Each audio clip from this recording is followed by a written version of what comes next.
The word epidemic gets used a lot these days, but it may be the case that that word is not strong enough to describe this country's recent surge in opioid addiction. America is quietly in the midst of the worst drug epidemic in the history of the country. It's not just, it's a physical addiction, it's a psychological addiction, which means that people are spending their time constantly thinking about getting the drug. It is a problem the likes of which we have not seen.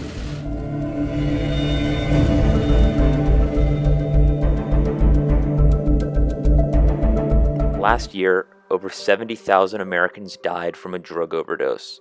Close to 50,000 of those overdoses were caused by opioids. In 2014, opioids took more lives than car accidents and gun violence. With addiction rates and deaths skyrocketing, the U.S. is in the midst of a drug crisis unlike anything it has seen before.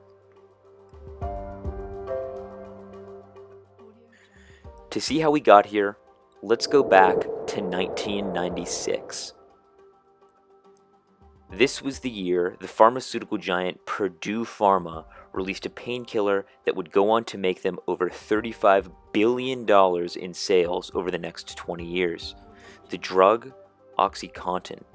This drug, along with its peers, would go on to fill over 200 million pill bottles per year. Although opioids are vital in treating cases of extreme pain, they're highly addictive, and when they're overprescribed, inevitably people will get hooked. The problem with pill addiction, however, is that pills are not cheap, and this drives many addicts to go for more dangerous yet less expensive drugs like heroin and fentanyl.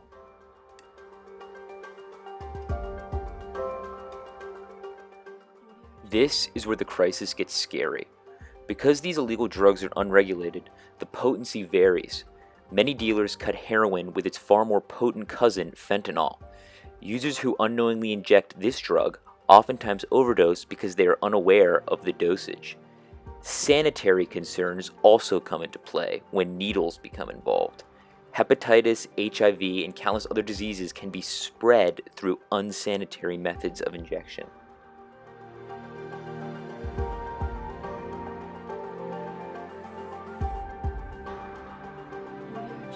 So what now? I'm going to explore two possible solutions to the immediate issue of overdose deaths. They're not ideal and do not attack the problem at its core. However, they would aid in reducing the yearly number of drug-related deaths in this country. Solution 1. Decriminalize drug use. Part of the reason so many addicts are afraid to seek help is because they fear legal consequence. By decriminalizing drug use and offering assistance to addicts instead of punishment, we would give those struggling with addiction more incentive to come forward with their problem. The small town of Gloucester, Massachusetts recently started helping users get treatment instead of arresting them if they were found with illegal drugs. Not only did the level of incarcerations drop drastically, but over 400 people came forward seeking help inside of an 11-month period in their small town. Although there is no real way of knowing how this would play out in the US on a large scale, we can look at other countries. 12 years ago, Portugal decriminalized drug use and has since seen its addiction and overdose rates cut in half.